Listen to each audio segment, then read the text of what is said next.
नमस्कार दोस्तों। तो आज के सेशन में हम इलाहाबाद यूनिवर्सिटी से संबंधित काफ़ी सारी जानकारी को यहाँ पे देखने का प्रयास करेंगे। ठीक है, काफ़ी सारी कन्फ्यूज़न है इलाहाबाद यूनिवर्सिटी को लेकर के कि पेपर कब आएगा, ठीक है, और किस तरीके से होगा, माइनस मार्किंग होगी कि नहीं होगी, और तमाम प्रकार की चीज़ें कि विद्यालय कब खुलेगा, ठीक है, और मेन कैंपस को लेकर के, साथ ही साथ में एफिलिएटेड कॉलेज को लेकर के काफ़ी सारी यहाँ पे कन्फ्यूज़न हो रही थी।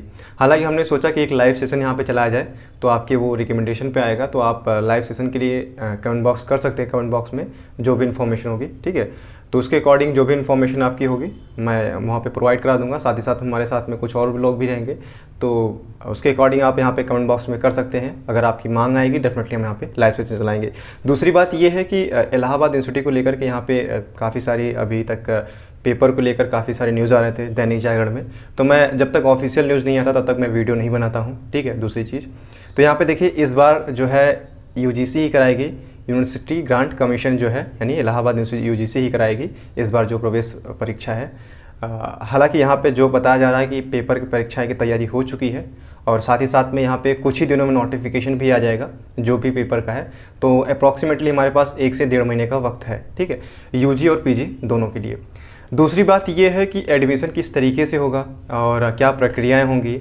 बहुत सारे कन्फ्यूज़न रहते हैं उसको लेकर के कि एडमिशन कहाँ पे कराएं, या फिर एडमिशन के लिए सबसे बेस्ट कॉलेज कौन सा होगा, और या फिर इलाहाबाद यूनिवर्सिटी में एडमिशन का प्रोसीजर किस तरीके से होता है। तमाम प्रकार के जो आपके कन्फ्यूज़न है मैं यहाँ पे सॉल्व करने के प्रयास तो करूँगा ही, और साथ ही साथ में मैं कोशिश ये भी करूँगा कि आपका जो डाउट हो वो आप कमेंट बॉक्स में एक माध्यम से लिख के भेज सकते हैं, तो मैं उससे क्या करूँगा, उसी के अकॉर्डिंग मैं लाइव सेशन भी लाने के प्रयास करूँगा। देखिए, पहली बात क्या है कि यूजी और पीजी दोनों के लिए नोटिफिकेशन सेम डे ही आएगा, और जो भी नोटिफिकेशन आता है आप इलाहाबाद यूनिवर्सिटी की वेबसाइट, ऑफिशियल वेबसाइट पर जा करके खुद से चेक कर सकते हैं, ठीक है। ये चीज़ें होती है। दूसरी बात ये है कि जो यूजी के लिए यहाँ पर बताया गया है, तो यूजी के लिए यहाँ पर बताया गया है कि 150 क्वेश्चंस आते हैं, चाहे आप बीए कीजिए, चाहे आप बीएससी कीजिए, या फिर बीकॉम कीजिए, ठीक है। हर एक का अपना एग्ज़ाम पैटर्न है। हालांकि मैंने उसके लिए प्रीवियस ईयर के पेपर को यहाँ पे सॉल्व करके प्लेलिस्ट बना दी है, तो उसके अकॉर्डिंग आप यहाँ पे देख सकते हैं। दूसरी चीज़ कि हॉस्टल को लेकर आपको बहुत सारी कन्फ्यूज़न होंगी कि हॉस्टल के यहाँ पे कौन सा बेस्ट पड़ेगा, कितने नंबर पाने पर हॉस्टल हमें मिलेगा। तो हॉस्टल के लिए भी स्पेशली मैंने क्या किया है कि एक वीडियो बनाकर एक प्लेलिस्ट बना दी है, जो कि जिसमें कि JN झा, तमाम प्रकार के जो हॉस्टल्स हैं इलाहाबाद के, उससे संबंधित मैंने हॉस्टल के 2-4 वीडियो डाले हैं, ठीक है, तो आप प्लेलिस्ट में जाके देख लीजिए। तीसरी बात कि किस तरीके का माहौल होता है, तो उसके लिए मैंने व्लॉग बनाया है इलाहाबाद मेन कैंपस और ISDC सोशल डिग्री कॉलेज, ठीक है, CMP का, तो उसको जाकर आप प्लेलिस्ट में जाकर देख सकते हैं। और तीसरी बात ये है कि किस तरीके का पढ़ाई होता है, किस तरीके से जो है फीस वीस वगैरह जो भी है, तो इलाहाबाद यूनिवर्सिटी के मेन कैंपस और साथ ही साथ में जो एफिलिएटेड कॉलेज के कुछ स्टूडेंट हैं उनका मैंने वीडियो बना रखा है, ठीक है, किस तरीके से। हालांकि मेरा ग्रेजुएशन इस बार हो चुका है, तो मैं हो सकेगा तो इस बार पीजी के लिए अप्लाई करूँगा, MA में करूँगा, ठीक है। तो जो भी इन्फॉर्मेशन होगी उसके अकॉर्डिंग मैं देता ही रहूँगा। इलाहाबाद से मैं अभी भी जुड़ा ही हूँ, तो जो भी इन्फॉर्मेशन होगी आप उसके अकॉर्डिंग देख सकते हैं। तो प्लेलिस्ट में हमने सारी जानकारी जो है उसके अकॉर्डिंग बना रखी है, तो आप उसके अकॉर्डिंग अपने देख सकते हैं जो भी कन्फ्यूज़न होगा, ठीक है, क्योंकि मैं यहाँ पे उसको विस्तार से बनाऊँगा तो वीडियो काफ़ी लंबा बन जाएगा। तो जो भी आपके कन्फ्यूज़न है तो आप प्लेलिस्ट में जाके वीडियो देख सकते हैं। दूसरी बात ये है कि आपके कोर्सेज़ क्या हैं, आप अगर कहेंगे तो प्रीवियस ईयर के पेपर को यहाँ पे डिस्कशन कराया जाएगा, ठीक है। तो मैं कोशिश करूँगा कि प्रीवियस ईयर के जो भी पेपर हैं वहाँ पे वो आपको प्रोवाइड करा दिए जाए, कुछ मॉडर्न पेपर भी यहाँ पे प्रोवाइड करा दिए जाएंगे, ठीक है। और अगली बात ये है कि देखिए, आप कोई भी दैनिक जागरण हो गया या फिर कोई भी चैनल अगर ऐसा कुछ इन्फॉर्मेशन देता तो आप उस पर बिलीव मत किया कीजिए, पहले आप उसको क्रॉस चेक कीजिए इलाहाबाद की मेन वेबसाइट पे। इलाहाबाद की मेन वेबसाइट पे जो भी नोटिफिकेशन आता है उसी के अकॉर्डिंग वीडियो बनाई जाती है, या फिर उसी के अकॉर्डिंग दैनिक जागरण भी यहाँ पे जो है प्रकाशित करते हैं। तो आपको जो है डेफिनेटली वेबसाइट, ऑफिशियल वेबसाइट की ये जो ऑफिशियल वेबसाइट है उस पर जो भी इन्फॉर्मेशन होती है वो आप चेक कर सकते हैं, ठीक है। अब दूसरी बात ये है कि सबसे बेस्ट कॉलेज कौन सा पड़ेगा यहाँ पे एफिलिएटेड कॉलेज में, तो इसको लेकर के काफ़ी सारे कन्फ्यूज़न होते हैं, और साथ ही साथ में ये भी होता है कि सर माइनस मार्किंग है कि नहीं है। पिछली बार नहीं थी, इस बार नोटिफिकेशन आता है तो इसके अकॉर्डिंग हम यहाँ पे वीडियो बनाएंगे। देखिए, कॉलेज सभी बेस्ट हैं। देखिए, कुछ इन्फॉर्मेशन जो, क्योंकि मैं भी जब एडमिशन ले रहा था तो ये बेसिक जो है यहाँ पे एडमिशन होगा या फिर प्रोसीजर क्या होगा, बेस्ट कॉलेज कौन सा, एडमिशन हो पाएगा कि नहीं, कितने मार्क्स पे हमें मिलेगा, ठीक है, तो तमाम प्रकार की मैं वो चीज़ें समझ सकता हूँ। देखिए कॉलेज सभी बेस्ट हैं, अप्रॉक्सीमेटली सभी बेस्ट हैं, लेकिन सीएमपी जो है वो बीएससी के लिए यहाँ पे बेस्ट बताया जाता है। और अगर आप बीए वगैरह करना चाहते हैं तो एफिलिएटेड कॉलेज में ईश्वर शरण यहाँ पे बेस्ट माना जाता है। बाकी आप एडीसी इलाहाबाद डिग्री कॉलेज भी चुन सकते हैं, इसमें कोई दिक्कत वाली बात नहीं है।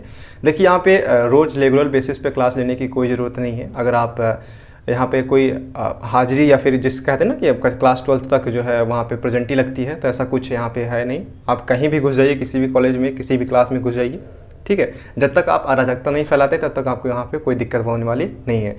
आप यहाँ पे एफिलिएटेड कॉलेज में एडमिशन ले करके मेन कैंपस में भी क्लासेस कर सकते हैं, तो ऐसी कोई दिक्कत वाली बात नहीं है। देखिए मेन कैंपस का जो है कट ऑफ तो हाई जाता ही है, अप्रॉक्सीमेटली उसका जो हॉस्टल की अगर आप हॉस्टल लेना चाहते हैं तो उसके लिए भी काफ़ी ज़रा उसका भी कट ऑफ हाई ही जाता है, तो उसके अकॉर्डिंग आप यहाँ पे देख सकते हैं, ठीक है। और दूसरी बात ये है कि पहले क्या होता है कि इस बार यहाँ पे डिफ़ाइन किया गया कि ऑनलाइन हो गया ऑफलाइन, तो मुझे जहाँ तक उम्मीद है कि ऑफलाइन ही पेपर होगा, क्योंकि ऑफलाइन ही कराएगा एयू। और अगर ऐसी इन्फॉर्मेशन आएगी तो मैं बता दूंगा अगर कोई इन्फॉर्मेशन होगी। तो ऑनलाइन और ऑफलाइन अगर दोनों मोड पे होता है तो मैं रिकमेंड करूंगा कि आप आपके अकॉर्डिंग जो भी सही लगे, आप अगर दूर से हैं तो डेफिनेटली ऑनलाइन मोड पे कीजिएगा, और अगर आसपास में है तो ऑफलाइन भी कर सकते हैं, तो आपके ऊपर डिपेंड करता है। दूसरी बात कि माध्यम जो होगा वो इंग्लिश और हिंदी दोनों माध्यम होगा, यानी आप दोनों माध्यमों से पेपर यहाँ पे देख सकते हैं, ठीक है। और दूसरी बात यहाँ पे कट ऑफ कितनी जाती है, तो कट ऑफ मैं बीए की बात करूँ तो प्रीवियस ईयर के मैंने कट ऑफ भी दिखा रखे हैं, तो 170 प्लस आप अगर आप पे हैं तो वहाँ पे मेन कैंपस में चांसेस ज़्यादा हैं, ठीक है। 150 प्लस मान लीजिए ओबीसी और एससी एसटी के लिए, और 170 के अप्रॉक्सीमेटली अगर आप हैं तो यहाँ पे जनरल का कट ऑफ जाता है मेन कैंपस के लिए। बाकी अगर आप एफिलिएटेड में होना चाहते हैं तो 100 के अंदर भी आता है, ठीक है। 60-70 तक भी होता है, 300 में से अगर 60 भी आ जाता है तो एफिलिएटेड कॉलेज में हो जाता है, एट द लास्ट में हो ही जाता है, क्योंकि जब स्टूडेंट की कमी होती है तो वो लोग अपने कॉलेज में ले लेते हैं एडमिशन, वैसे कोई दिक्कत वाली बात नहीं है। दूसरी बात ये है कि पेपर पैटर्न क्या होता है, तो पेपर पैटर्न हमने डिस्कशन कर रखा है, चाहे वो यूजी के लिए हो या फिर पीजी के लिए। आपका कोर्स कौन सा है आप उसके अकॉर्डिंग कमेंट बॉक्स में कमेंट कर सकते हैं, तो उसके अकॉर्डिंग हम यहाँ पे कोशिश करेंगे कि उसके अकॉर्डिंग हम यहाँ पे वीडियो बनाएं, और जो भी डाउट हो आपको क्लियर सेशन, अगर आप चाहेंगे तो आप यहाँ पे एक क्लियरिंग सेशन रखेंगे जिसके माध्यम से जो भी आपके डाउट होंगे वो क्लियर किया जाएगा, ठीक है। तो ये कुछ इन्फॉर्मेशन थी जो कि यहाँ पे देना मैं सोचा कि अभी है, क्योंकि लेकिन आप तैयारी करते रहिएगा, क्योंकि यहाँ पे यूजीसी ने यहाँ पे नोटिस निकाल दी है कि जल्द ही पेपर कराया जाएगा, तो अप्रॉक्सीमेटली आपके पास 1 या 1.5 महीने का वक्त यहाँ पे बचा हुआ है। लास्ट सितंबर तक यहाँ पे सारे जो है प्रोसीजर समाप्त हो जाएंगे, और अक्टूबर से हो सकेगा तो अगर ठीक ठाक चला तो आपकी क्लासेस भी चलने लगेंगी। तो ये कुछ प्रोसीजर था, तो आई थिंक ये मोर